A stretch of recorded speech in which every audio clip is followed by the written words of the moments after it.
I told you, I have the permits right here. You can't hold up my delivery. I understand that, but you need to step back now, sir. I'm asking you again, where's your permit for vending here? I told you, officer, these are my crops. I don't need a permit. Tightened around him. Officer Randall Blake stepped out before the engine even cut, boots crunching slow, deliberate, territorial. Elijah felt the first sting in his chest, that old, familiar warning that something was about to go wrong. Blake's eyes swept the farmyard as if searching for a crime he'd already decided existed. "You," he said, voice flat as metal. "Step away from the truck." Elijah wiped his palms on his work pants. "I'm making a delivery," he said, keeping his tone steady. "Produce orders due in the capital by noon." Blake's stare sharpened. "Funny, didn't ask for your schedule." There was no reason for the officer to be here. No complaint, no traffic stop, no call. Just a man who liked the power of a badge and the sight of someone he assumed couldn't fight him. Elijah lifted the clipboard that held the stamped, signed government order form. "This is official transport." Blake didn't even glance at it. Instead, he stepped closer, too close, and rested his hand on his cuffs. "Official? You think paperwork makes you clean?" The line landed like a blade. Before Elijah could answer, Blake seized his wrist, twisting hard, shoving him toward the patrol car. The collared crates toppled onto the dirt as the siren snapped to life, and Elijah realized Blake wasn't here to question him. He was here to take him. The morning began the same as every other, dew on the grass, the faint hum of cicadas, and the steady rhythm of Elijah Carter lifting crates into the old refrigerated truck. He moved with practiced precision, checking each label twice: collard greens, sweet potatoes, carrots, crates destined for the White House kitchen. It was a contract he had earned through years of consistent quality and reliability. A contract he guarded fiercely, not just for income, but for pride. He heard the patrol car alarm before he saw it. An engine pushed too hard, gravel kicking under tires, a tone that didn't belong on a quiet farm road. Elijah looked up, heartbeat sharpening. The cruiser skidded to a halt near the barn. Officer Randall Blake climbed out as if stepping onto a stage he owned. Broad shoulders, square jaw, sunglasses that reflected nothing back. Blake said nothing at first. He just walked slowly toward Elijah, surveying the property like a man judging trespass rather than visiting a citizen. Elijah swallowed. "Morning, officer. Something I can help you with." Blake stopped a few feet away. "Step away from the truck." Elijah blinked. "I'm loading produce. Delivery's due soon." I said step away. The officer's hand rested casually near his holster, the gesture carrying more threat than words. Elijah lifted his hand slightly, palms visible. "All right, I'm stepping back." He moved away from the truck, boots crunching on the dirt. What seems to be the problem? Blake circled the truck like a predator sniffing for weakness. "This vehicle matches a description of one involved in suspicious transport." "That's impossible," Elijah said. "This truck's registered." "Hey, these crates are for a government contract." Blake smirked. "Government contract? Sure." Elijah grabbed the clipboard from the tailgate and held it out. "Order forms. Signed. Everything's accounted for." Blake didn't touch it. "You think I'm taking paperwork from you?" From the porch, old neighbor Mr. Hall paused with his coffee mug halfway to his lips. His wife tugged at his sleeve, whispering. He froze, watching but not daring to move closer. Two farmhands stepped out of the barn, but when Blake glanced their way, they drifted back into the shadows. Elijah felt heat rising behind his sternum. "Officer, I don't understand. If there's a misunderstanding, we can talk it out." "We're done talking." Blake grabbed Elijah's wrist and twisted it behind his back. Elijah gasped at the sudden jolt of pain. The clipboard clattered to the dirt. Hey, I didn't do anything." "Resisting detainment," Blake announced loudly, as if performing for an audience. He snapped the first cuff on. "Suspicious activity. Possible transport of illegal goods." "That's not—" "Oh, stop. You're hurting me." Blake shoved him against the truck hood. The metal was cold, unforgiving. "You people always got excuses," Blake murmured. "Always a story." Elijah's jaw tightened. My story is my job. I feed half the state. I feed the capital. You're stopping a federal delivery. Blake snorted. Federal? Right. Save it for the judge. He hauled Elijah toward the patrol car. Elijah heard Maya's voice in his mind. Keep your head down. Don't give them a reason. He forced himself to breathe, to stay outwardly calm though his muscles trembled with fear and anger. Officer Blake, Elijah said as evenly as he could, neighbors are watching. This isn't right. Blake shoved him into the back seat. They'll forget it by lunchtime. The door slammed. Through the window, Elijah saw the crates he'd spent the morning preparing spill across the dirt, leaves and stems scattered like debris after storm. The patrol car lurched forward. Elijah's shoulder hit the window. What exactly am I being charged with? He asked. Blake didn't turn around. We'll figure something out. At the station, Elijah was pulled from the car and marched inside. Two officers glanced up from their desks but quickly looked away. Blake pushed him toward the booking area. Name, the booking sergeant said without looking up. Elijah Carter. Blake cut in, claiming to be some kind of government supplier. It's not a claim, Elijah said sharply. Check the contracts. Quiet. Blake snapped. The sergeant typed lazily. Charges. Detainment pending investigation. Blake said. What investigation? Elijah demanded. Blake leaned in close, voice a low whisper. When I decide. The sergeant printed a wristband. Elijah's stomach tightened as it snapped around his arm. More officers passed by, none meeting his eye. Silence felt like another accusation. They took his fingerprints, his mugshot, his belt, his shoelaces. Each step chipped another piece off his sense of safety.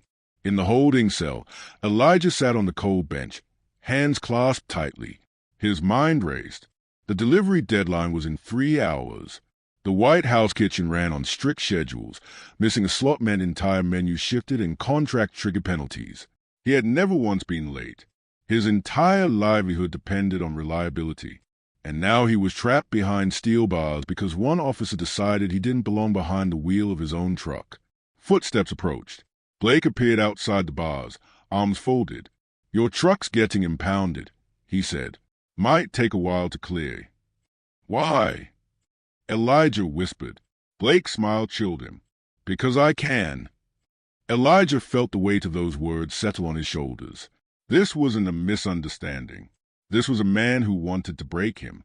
Elijah sat on the cold bench, elbows on his knees, trying to steady his breath. Hours passed without a clock to mark them. The fluorescent lights buzzed overhead like a swarm he couldn't escape.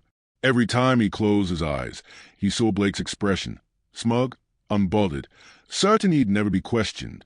Boot steps echoed in the hallway. Keys jingled. Elijah lifted his head as Officer Hensley, a younger man with nervous posture, approached the bars. Carter, Hensley said quietly, I need you to stand for a moment. Elijah rose. What's happening? Hensley hesitated as if weighing whether to tell the truth. Your truck is being moved to the secondary impound lot. What? Elijah felt the words punch the air from his lungs. Why? There's nothing wrong with that truck. It has to be released today. My delivery. Hensley cut him off. Not my decision. Then whose is it?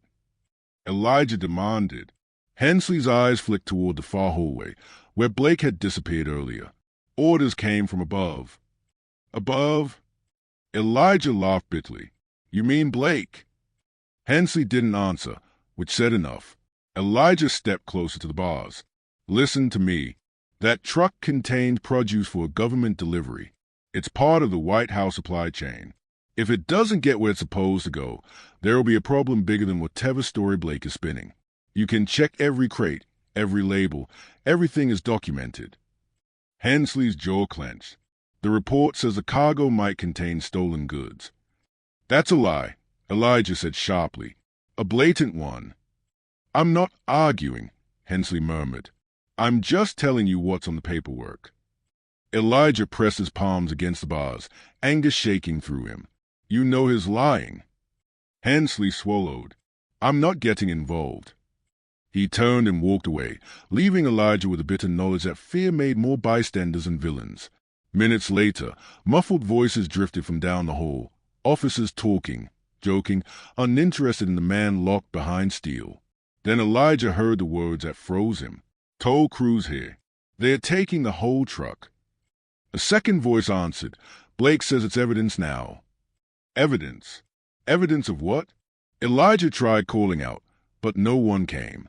He sank back onto the bench. His produce, his livelihood, was about to be hauled off, left to rot under a chain of bureaucracy that didn't care whether its accusations had merit. The White House kitchen operated with precision, missing a scheduled supply cause ripple effect across menus, budgets, logistics. A late delivery meant fines, contract reviews, reputational damage. And Blake had timed this perfectly. 2 hours later, Blake himself appeared. He walked casually, like a man strolling through a mall. He leaned against the bars across from Elijah. "Truck's gone," he said lightly. Elijah stared at him. "Why are you doing this?" Blake shrugged. "Call it precaution." "There was no suspicion," Elijah said. "You created one." Blake's smirk sharpened. "All I have to do is file a note. The system does the rest." "You're destroying my business." "You'll figure something out," Blake said. "If you're innocent." Elijah's fingers curled into fists. "Where's the truck being taken?" "Secondary lot," Blake said. "Might sit there a while. Way backed up. Lots of investigations these days." "It'll spoil," Elijah said quietly. "Everything in that truck will be ruined." Blake leaned closer, lowering his voice. "Then maybe next time you keep things clean." "There's nothing unclean about my truck." Blake straightened. "That remains to be seen." He walked away, whistling. Elijah pressed his forehead against the bars, fighting the crushing weight settling over him. Losing a day's produce was bad. Losing a government delivery was catastrophic. He could already imagine the calls piling up on his silent phone, his Capitol liaison trying to reach him, the kitchen coordinator asking where the shipment was. He imagined Maya at the farm, confused, watching him miss a deadline he had never once missed. He imagined her trying to call him, wondering why he wasn't answering. Time dragged. Officers passed by his cell without acknowledgement. Finally, an older officer pushed a tray through the slot. Dry sandwich, warm water. Elijah didn't touch it. "I need to make a call," Elijah said. "Phones are down," the officer said. Elijah stared at him. "The station phones." "Till the sergeant says otherwise." He didn't believe it. Not for a moment. This was isolation, not malfunction. As the hours bled into late afternoon, a soft alert sounded from a TV mounted in the corner of the holding area. A news anchor spoke over footage of the White House. Unexpected disruption in regional produce shipments has forced the executive kitchen to revise its supply schedule. Elijah's pulse slammed hard. Sources report delays from a contracted rural supplier whose scheduled delivery did not arrive. The screen cut to a map of the region, his region. Officers glanced at the TV, then at him. Blake was nowhere in sight. Elijah sat down slowly, hands trembling, not from fear, but from the knowledge that the damage had begun spreading far beyond the station walls. And the man responsible for all of it wasn't done yet. Maya Carter stood on the porch, phone pressed to her ear, listening to the hollow ring that never connected.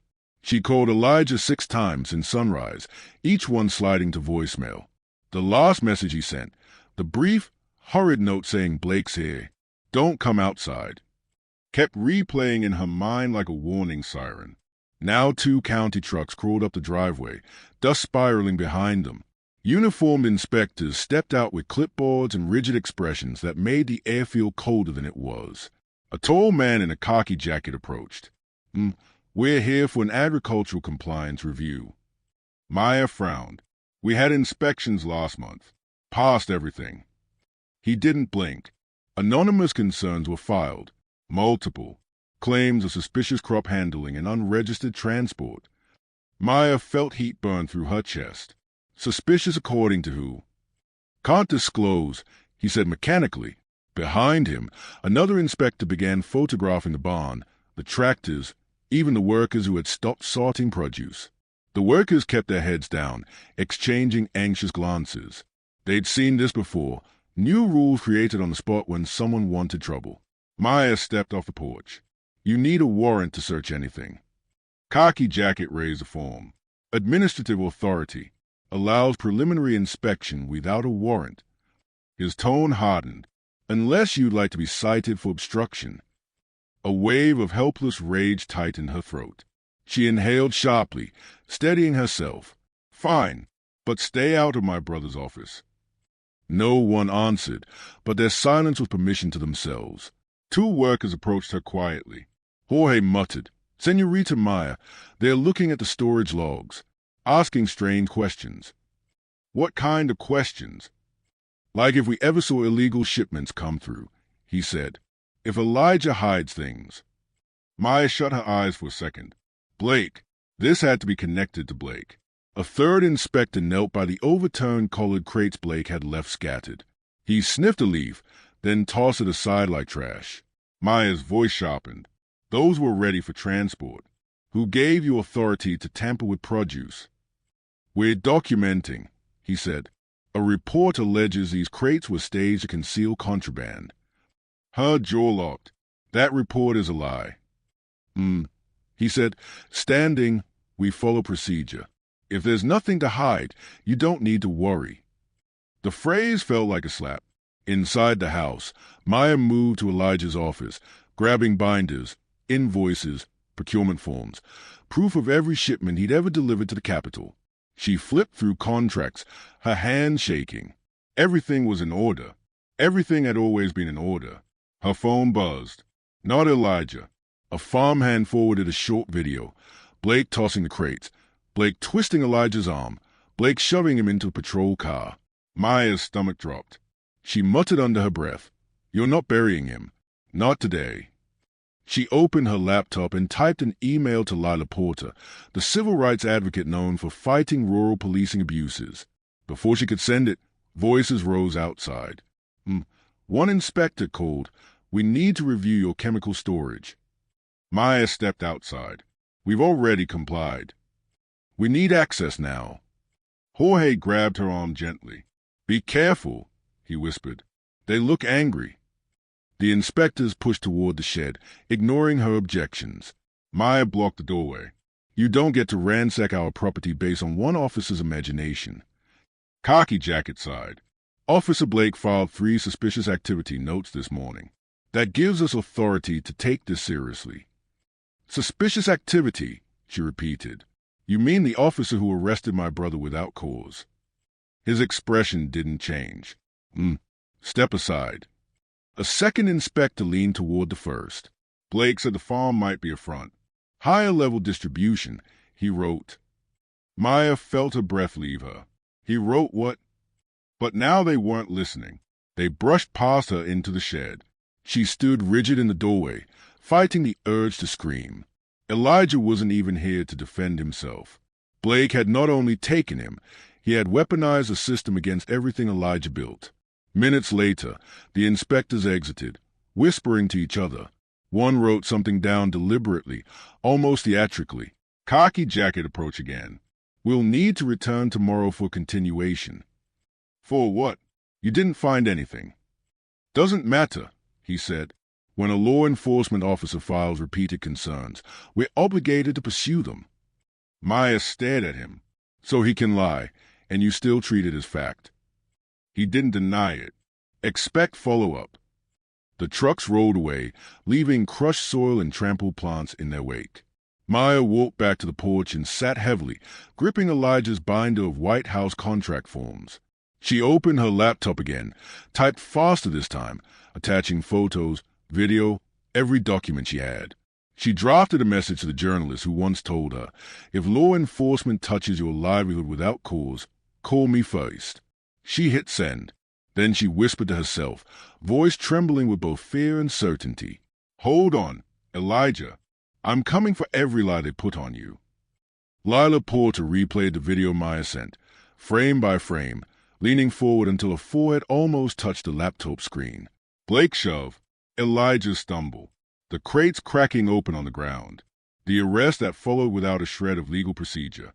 It was enough to make her sit back and exhale sharply. She'd spent years reporting on rural policing cases, Quiet places where abuses hid behind the illusion of small-town charm, but this one felt different. Faster, deliberate, coordinated. She clicked the phone icon and waited. When Maya answered, her voice trembled with exhaustion. "Did you see it?" Maya asked. "Yes," Lila said. "I'm driving out there." "You don't have to. I'm already 10 minutes from the highway exit. Tell me everything before I arrive." Maya spoke quickly, each detail landing like falling stones. The inspectors, the accusations, the staged suspicion reports, the confiscated truck. Lila typed notes as she drove, steering with one hand. "Has Elijah been allowed any calls?" Lila asked. "No. They claim the phones aren't working." Lila's jaw clenched. Phones don't magically go down the moment someone is arrested. "Blake did all of this," Maya said. "He's setting Elijah up." "I believe you," Lila answered. "But belief won't fix this. Documentation will." Silence filled the line, heavy, scared. "Maya," Lila continued, "I need you steady. When officials push this hard, it means they think they can get away with it." "I am steady," Maya said. I need my brother back." "You will get him back," Lila said. "But first I need to see the farm." She turned onto Carter Road, gravel popping under her tires. When she parked in front of the farmhouse, Maya was already waiting on the porch, arms wrapped around herself as if holding the entire place together. Lila stepped out. "Show me everything." They walked the property. Crushed soil, trampled crops, photographs taken without permission, inspectors digging through things they had no right to touch. Lila knelt in front of the displays crates Blake had kicked open. "He wanted to sort on record," she murmured. "Makes it easier to justify escalation." Maya folded her arms tightly. "We've never missed a shipment. Not once." "Which means you're reliable," Lila said, standing. "Reliability makes you visible. Visibility makes you inconvenient." They returned to the porch. Lila opened her laptop. "I need the exact White House contract numbers." Maya handed her a binder, flipping to the bookmark page. "Okay," Lila muttered, typing quickly.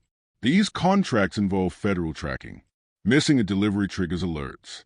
Someone up the chain is already asking why Elijah hasn't checked in." Maya's breath hitched. "Is that bad?" "It's leverage," Lila said, "and we're going to use it." Before Maya could respond, a pickup truck slowed in front of the house. Sheriff Tomlin stepped out, broad-shouldered, calm-voiced, the kind of man who practiced sounding reasonable for cameras. "Maya," he greeted. "Got your email. Thought I'd stop by." Lila narrowed her eyes. "You're the sheriff." He nodded politely. "And you are?" "Someone who documents cases like this for a living." Tomlin's expression shifted just enough to reveal annoyance. "We need to clear up misunderstandings," he said. "Officer Blake reported irregularities. We take those seriously." "Your officer fabricated an entire narrative," Lila said. "On camera." Tomlin exhaled slowly. "We'll conduct internal review." "No," Lila cut in. "You'll release Elijah Carter or explain to federal procurement why your department disrupted a contracted government supply chain." His eyes sharpened. "That sounds like a threat." "It's not," Lila said. "It's the consequence of inaction." Tomlin shifted his weight. "There are protocols we must follow."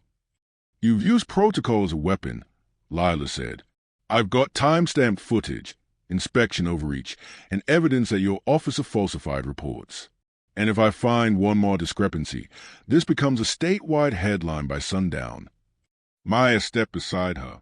"Sheriff," she said quietly, "my brother is being held without access to counsel, without phone rights, and without cause.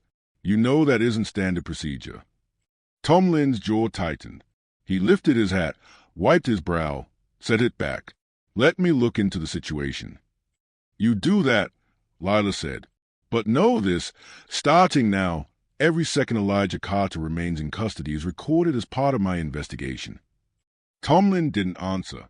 He turned and walked back to his truck, posture stiff. When he drove off, Maya sagged into one of the porch chairs. "Will it work?" she whispered. "Yes," Lila said, closing her laptop. But not because he wants to do the right thing, because he knows the wrong thing will cost him. Maya swallowed hard. What do we do next? We prepare, Lila said. If Blake pushed this far, he's not finished.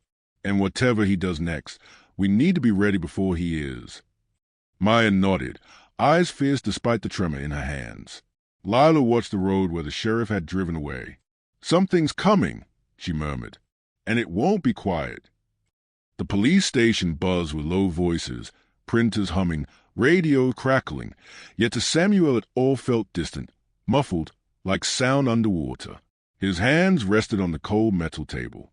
His wrists still carried the faint redness from the handcuffs. Deputy Morris entered first. No greeting, no eye contact, just a hard exhale as he sat across from him. "Let's make this simple," Morris muttered. "Tell us who you sold to." Samuel blinked. "Sold what?" Morris leaned forward. "Don't play innocent. You were transporting large quantities of produce without permits. People don't hold that much unless they are supplying someone under the table." Samuel's jaw tightened. "It was a delivery. That's my job." Officer Hale, the same officer who arrested him, walked in next, swagger stiffening his posture. His gaze stayed flint cold. "You know, you could have just answered my questions earlier," Hale said. "Would have saved us all time." Samuel stayed still. "I did answer. You ignored it." Hale smirked. "I asked for ID. You hesitated." "I reached for it," Samuel said, voice cracking from hours of exhaustion. "You yelled at me for moving." The room held its breath. Morris glanced between them, sensing tension. Samuel finally lifted his head. "If you want the truth, write this down. I deliver produce, fresh, organic, pesticide-free, directly to federal contracts. That includes hospitals, military bases, and—" "Save it," Hale cut in. "Federal contracts." He scoffed. "Right." Morris scratched something on his clipboard. "Name the federal buyer." Samuel stared at him. "You want the biggest one?" "Yes," Morris said. "The White House." Morris froze. His pen stopped mid-stroke. Hale blinked, first in disbelief, then in irritation, as if offended by the possibility. "That's enough," Hale snapped. "We're not doing this. You think you're some kind of VIP. "I grow food for the country," Samuel said quietly, "and I was treated like a criminal for driving my own truck." Silence stretched, thick, electric. Morris cleared his throat. "Do you have proof?" "In the glove compartment," Samuel said. "Inside a folder. Contract documents. Delivery schedules. They took my truck. You can check." Hale stiffened. "We're not wasting time with—" "Get the folder," Morris ordered sharply. Hale's jaw twitched. "Why me?" "Because you impounded the vehicle. Go." Hale slammed the door behind him. The room felt lighter without him, but Samuel's chest remained tight. Morris stuttered him. "Why didn't you tell us this when you were detained?" "I tried," Samuel whispered. 3 times. Morris's expression softened for a flicker, then professional hardness returned. Minutes later, the door opened. Hale came back holding a manila folder. His face was pale now. He tossed the folder onto the table. It slid toward Morris, papers spilling out, the White House procurement seal visible on the first page. Morris inhaled sharply. "This is legitimate." Hale's throat bobbed. "Could be forged." Samuel leaned forward, eyes steady. "Call the number on page 2. Ask for the agricultural liaison. They know me." Morris reached for the office phone. Hale stood still, arms rigid, like a man watching his own downfall unfold. The call connected. Morris put it on speaker. "This is Officer Morris from the Greenfield Police Department," he said. A voice answered. "This is Jacob Reynolds, Federal Liaison. How can I help?" "We have a man here, Samuel Hartwell." Silence, then urgency. "Is he safe?" "He was overdue for delivery. Why is he with the police?" Morris swallowed. "There was a misunderstanding. Can you confirm his contract with the White House?" "Absolutely," the liaison replied. Mr. Hartwell is one of our primary suppliers. His produce is essential. He should never be delayed. Is everything okay? Morris stared at Samuel, guilt washing over him. We detained him. You detained him. The voice sharpened. On what grounds? Morris looked at Hale. Hale's eyes darted away. It was an error, Morris said. We'll need a full report, the liaison warned, and a direct apology. Release him immediately. The line went dead. Hale exhaled through clenched teeth. Great. Just great. Samuel didn't move, didn't celebrate, didn't even sigh. He simply sat there, shoulders heavy, eyes hollow. So, he said softly, can I go home now? Morris nodded. Yes, Mr. Hartwell, I'm truly sorry. Hale opened his mouth, but no words came out. Samuel stood slowly. I don't need an apology, he said. I needed respect when it mattered. Hale flinched, not from the volume, but from the truth in it. As they escorted him out of the interrogation room, officers glanced at him differently now. Whispers, parted paws, nervous looks. Outside the station doors, the late afternoon sun painted long shadows across the pavement. Morris hesitated. We can arrange transport to retrieve your truck. I'll walk, Samuel said. Hale stepped forward, voice low. You could have just told me. Samuel turned, his eyes, tired but sharp, fixed on Hale. I did tell you, he said. You just didn't want to listen. Hale's shoulders dropped. With that, Samuel walked away, boots grinding softly against gravel, each step a reminder that respect shouldn't depend on status or paperwork. Behind him, Hale stared at the ground, realizing for the first time that the breaking point wasn't Samuel's. It was his own. Night settled over Greenfield in a heavy, breathless hush. The town looked the same. Streetlights humming, dogs barking in distant yards, porch lamps glowing amber. But for Samuel, everything felt altered. The air held a bitterness he couldn't shake. When he pushed open the farmhouse door, his wife, Lila, shot up from a couch. Sam! She hurried toward him. Where were you? You didn't answer your phone. I'm all right, Samuel said, though the words cracked. She touched his face, studying the tension carved into it. What happened? He sat at the kitchen table. His hands trembled slightly. Pulled over. Arrested. Accused of everything except being human. Lila's breath caught. Arrested? For what? Driving while black on a quiet road, Samuel said. That was enough. She sank into the chair across from him. Tell me everything. He did. Slowly, carefully, each detail scraping something raw. Lila's eyes shifted from shock to fury. Hale, she whispered. Always that man. Samuel leaned back, staring at the ceiling. He didn't want the truth. Didn't want to hear it. Lila reached across the table, covering his hand with haze. You don't deserve this. No one does. Silence settled, a heavy, trembling silence that felt like a storm waiting to break. The next morning brought new trouble. Samuel arrived at his barn to find two men in suits waiting near the entrance. They weren't police, too polished, too federal-looking. One stepped forward. Mr. Hartwell. Samuel nodded. I'm Agent Collins with the Office of Federal Procurement Oversight. This is Agent Ruiz. We're here regarding your detainment last night. Samuel stiffened. Is there a problem?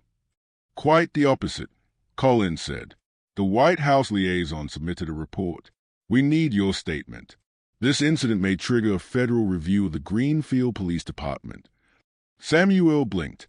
A review? Yes, and your account is essential. Collins lowered his voice, especially regarding Officer Hale. Samuel exhaled slowly. I'll tell the truth. That's all I have. Ruiz nodded. That's all we want.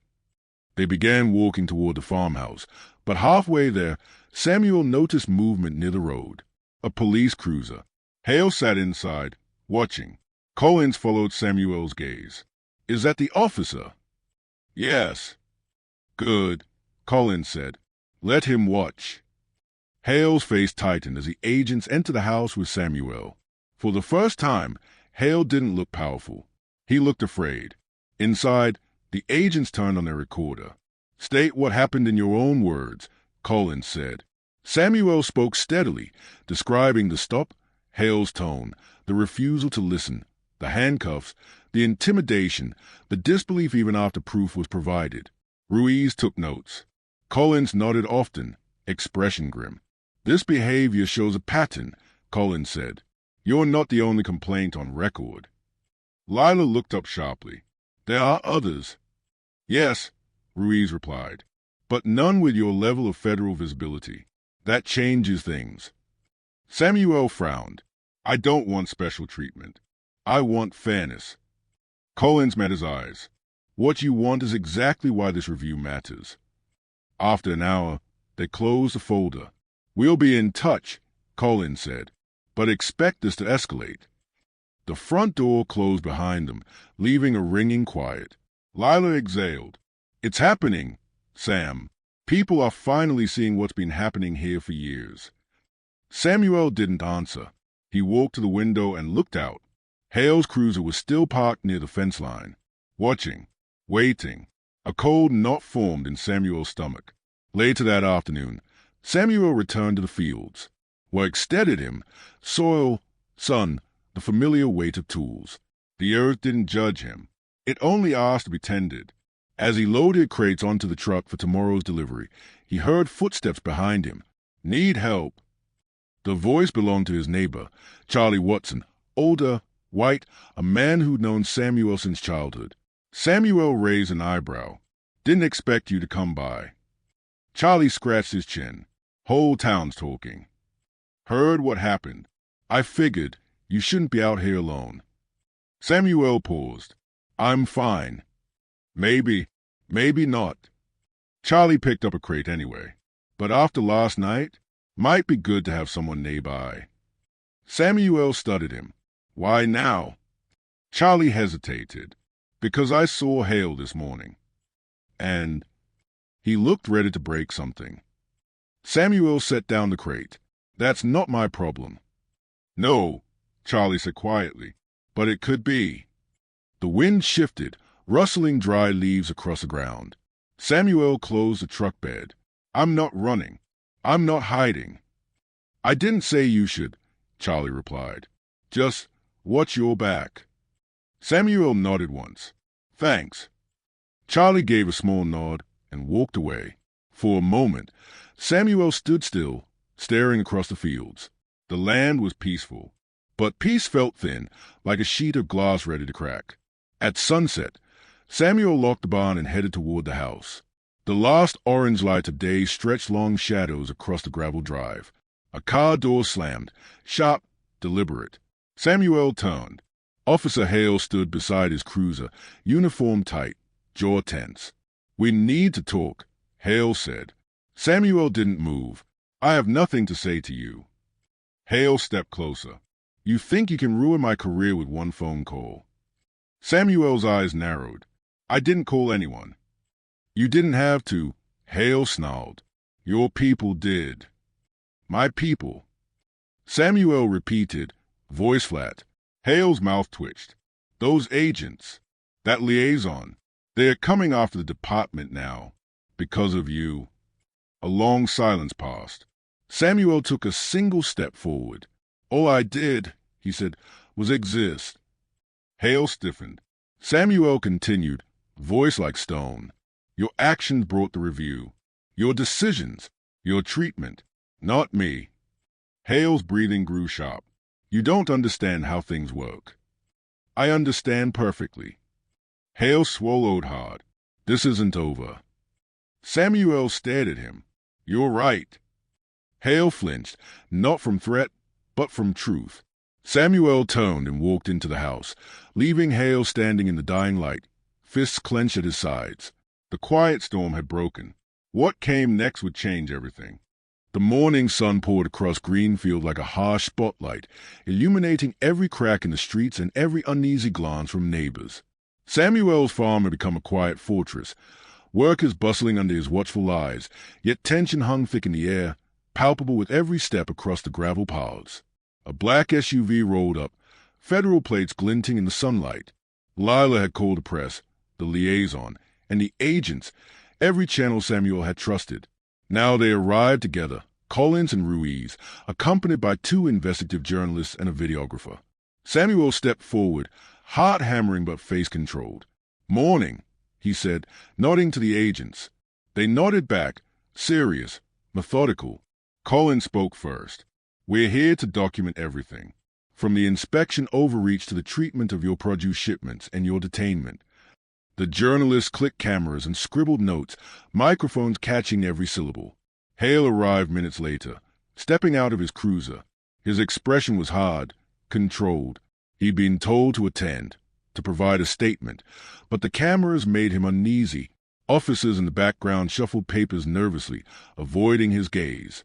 "Officer Hale," Collins began, "you will answer questions truthfully. This is part of an official inquiry." Hale swallowed. I understand." Samuel's gaze didn't waver.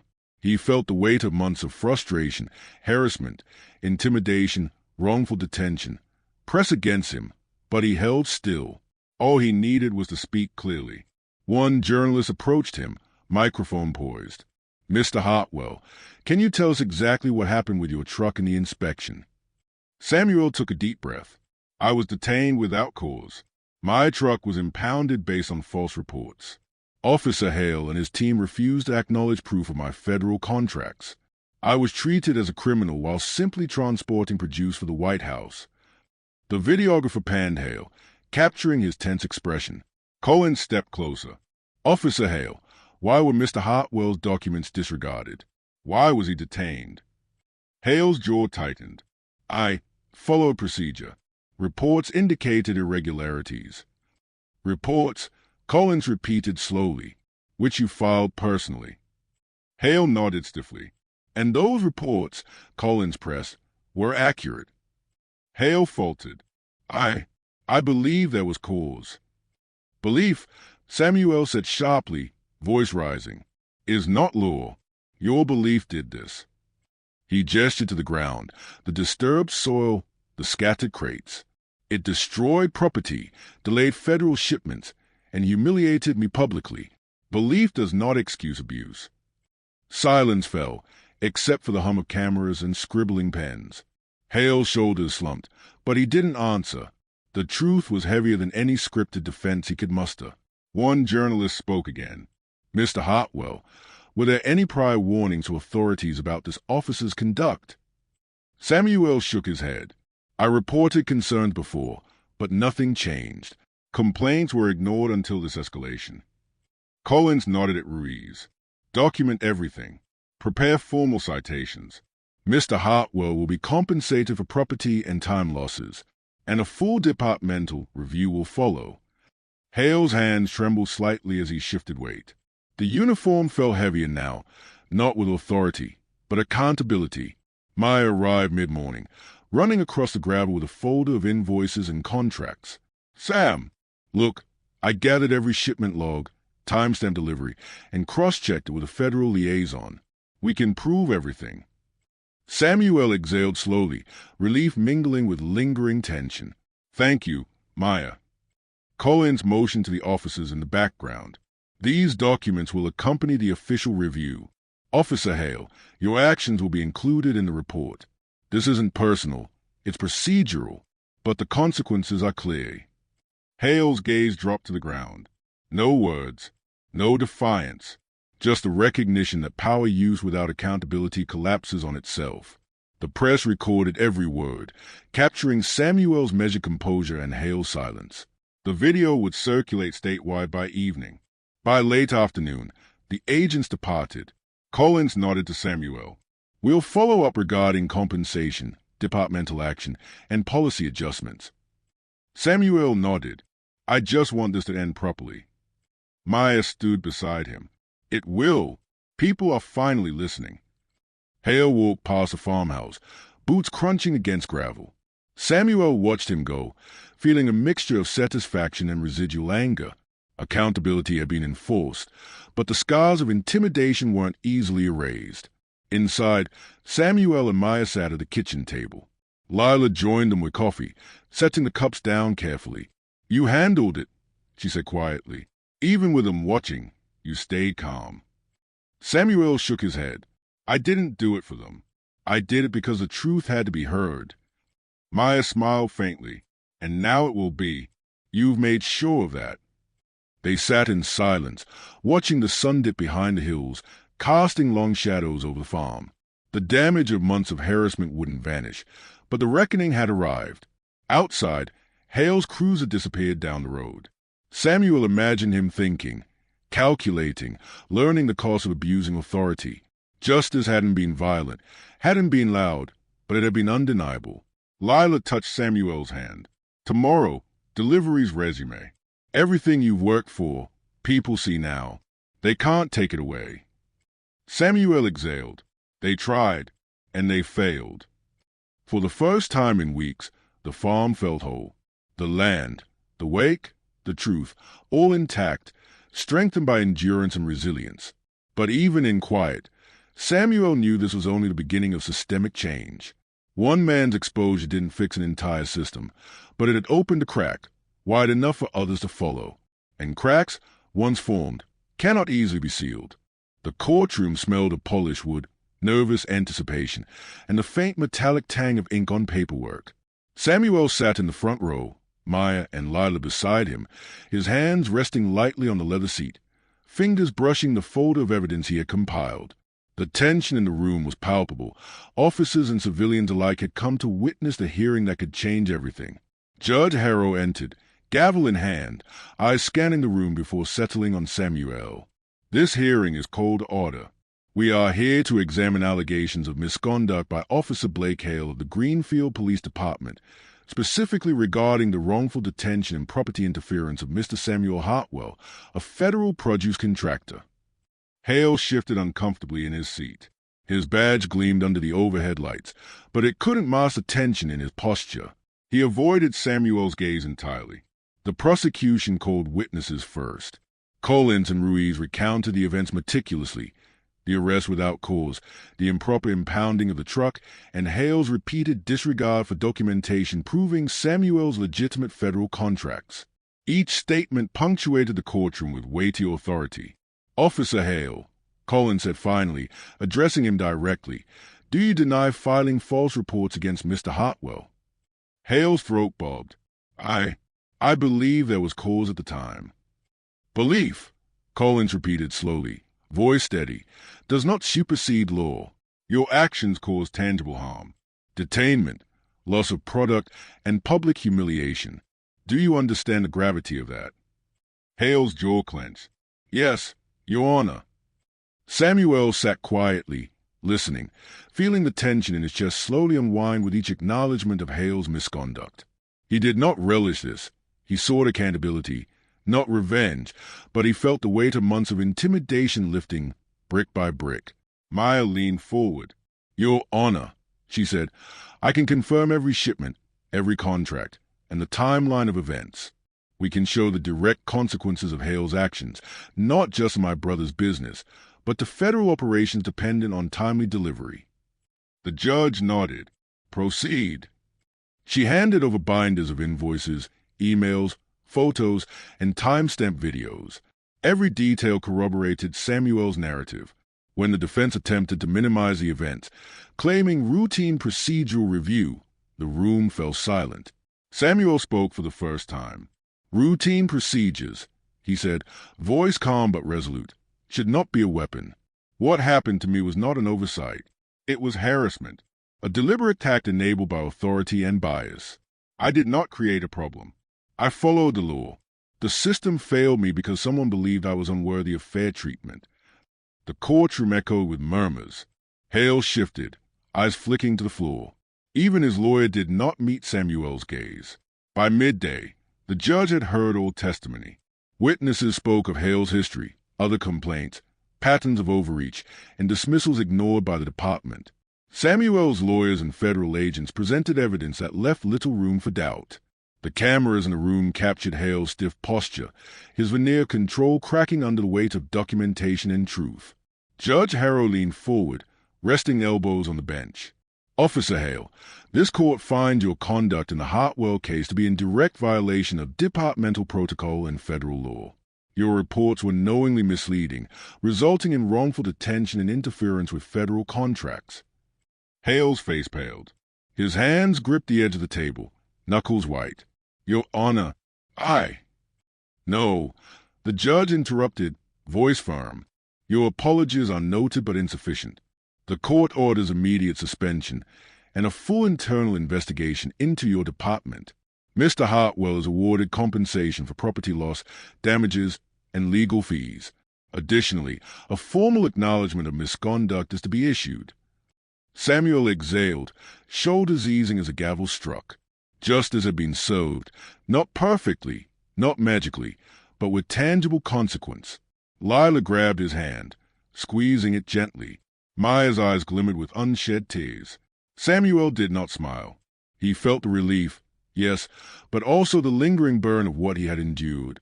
Later, outside the courthouse, reporters swarmed, cameras flashing. Samuel answered questions with clarity and dignity. What message do you have for communities facing similar abuse? One journalist asked. Accountability is not optional, Samuel said. Authority is given to protect, not intimidate. If you see wrongdoing, document it, speak truth, and demand justice. It will not be easy, but silence ensures nothing changes.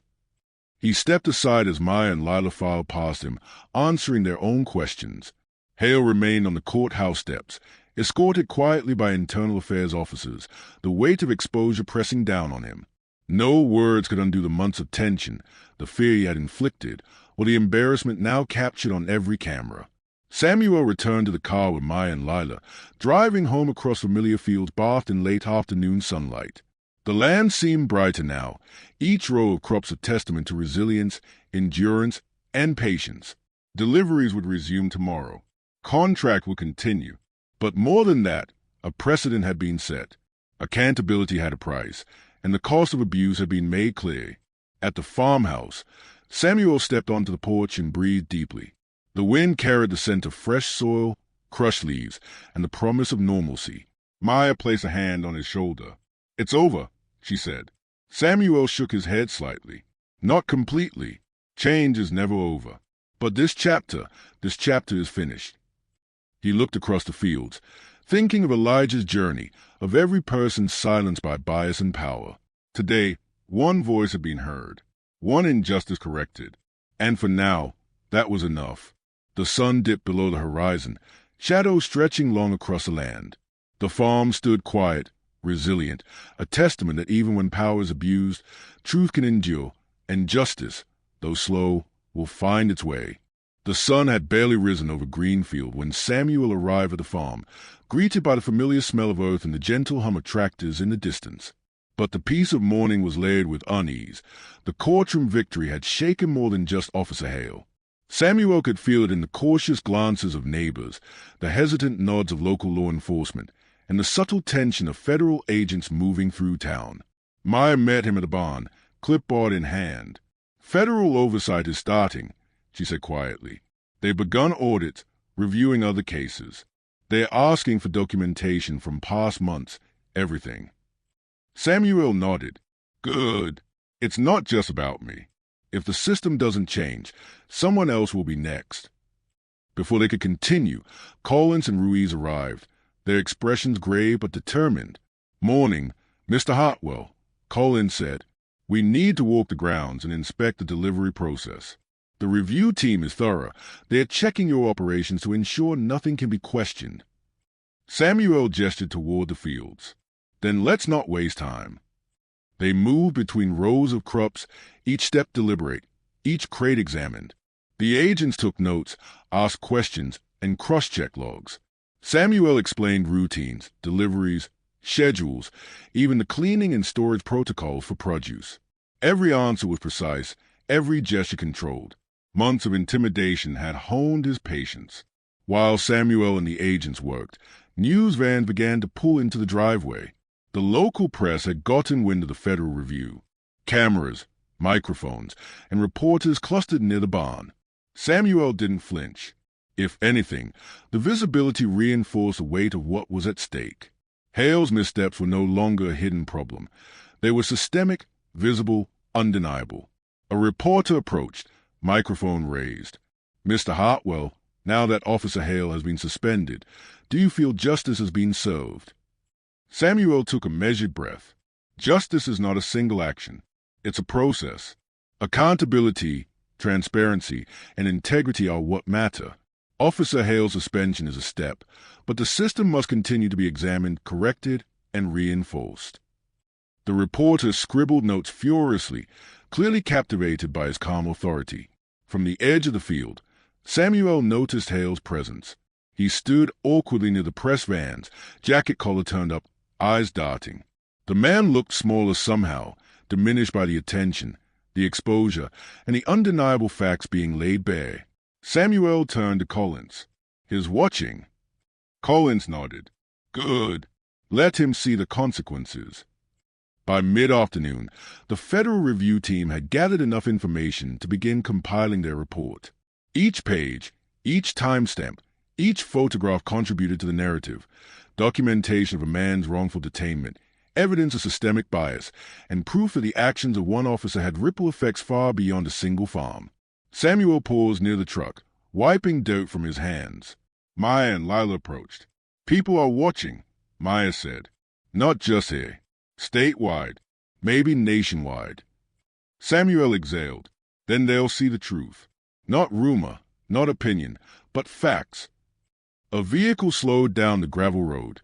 This time, the sheriff's SUV. Sheriff Tomlin stepped out, posture stiff. He approached Samuel, gaze lowered. "Mr. Hartwell," he said quietly, "I wanted to acknowledge everything that's happened. The department will cooperate fully with the review. There's no excuse for what occurred." Samuel studied him. "I don't need excuses. I need accountability. You've seen it. Make sure it continues." Tomlin nodded. "It will."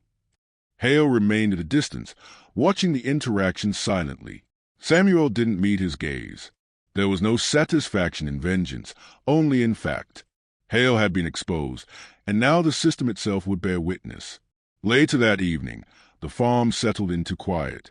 The workers returned to their homes, leaving Samuel alone with his family. The air was cool, scented with earth and fading sunlight. Samuel walked among the crates, checking labels, verifying the delivery schedule. His hands felt steady for the first time in weeks. Lila placed a hand on his shoulder. "You've changed more than just your life," she said softly. "The system will change too." Samuel nodded. "I hope so. But change doesn't happen overnight. It takes vigilance, courage, and patience. And it takes people willing to speak the truth." Maya joined them, holding a stack of documents. The Federal Review will make Hale's actions official record. Future officers will be held accountable. This isn't the end. It's a beginning. Samuel glanced across the fields, feeling the weight of responsibility settle comfortably on his shoulders. The farm would continue to operate, deliveries would resume, and the federal system would finally have concrete oversight to prevent repetition. But he knew that each ripple would require attention. Each shadow or bias would need to be illuminated. The first stars appeared in the sky as Samuel looked up. The quiet after the storm felt fragile, yet promising. The work wasn't done, but the precedent had been set. Authority without accountability no longer stood unchallenged. He turned back toward the farmhouse, the lights warm in the windows. Inside, the kitchen was filled with soft laughter, the scent of fresh bread, and the presence of family. Samuel allowed himself a small exhale, a pause, not an ending. Tomorrow, deliveries would begin again. The system would continue its slow course of correction. And somewhere in the halls of Greenfield Police Department, Hale would remember that power wielded without justice eventually collapses under its own weight. Samuel walked inside. The door closed gently behind him. Outside, the wind moved through the fields, carrying a quiet promise. The fight against injustice was ongoing, but one man's courage had sparked a change that could not be unseen.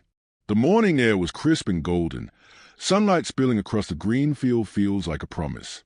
Samuel Hartwell walked between the rows of crops, boots brushing the soil, inhaling the scent of earth and fresh growth.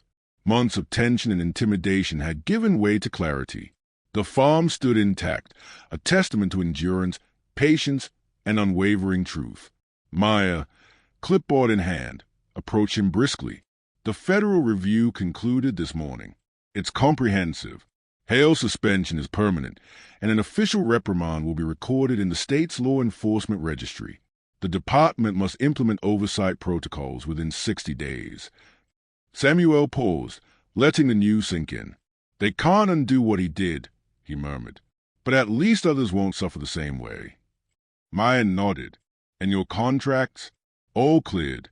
Deliveries resume tomorrow, uninterrupted. He exhaled. Good. That was my responsibility, the people relying on this produce. From the farmhouse porch, Lila waved, holding a tray of coffee. Samuel walked over, feeling the warmth of familiarity, of home, of grounding after months of relentless stress. They sat together, hands brushing over the cups, silence comfortable and heavy with relief. Do you feel vindicated? Lila asked quietly. Samuel shook his head. Not vindicated. Just heard. Justice isn't about proving them wrong. It's about proving the system can work if we hold it accountable. Lila's eyes softened. And you've done that.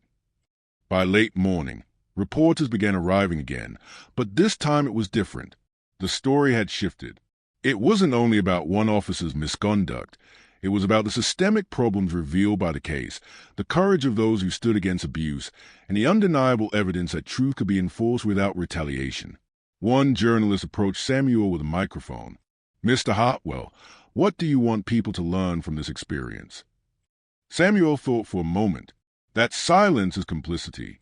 That authority unchecked leads to harm.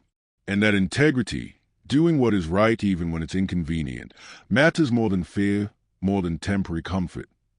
Cameras caught Hale arriving late, escorted by a state investigator. His posture was subdued, defeated. He did not make eye contact.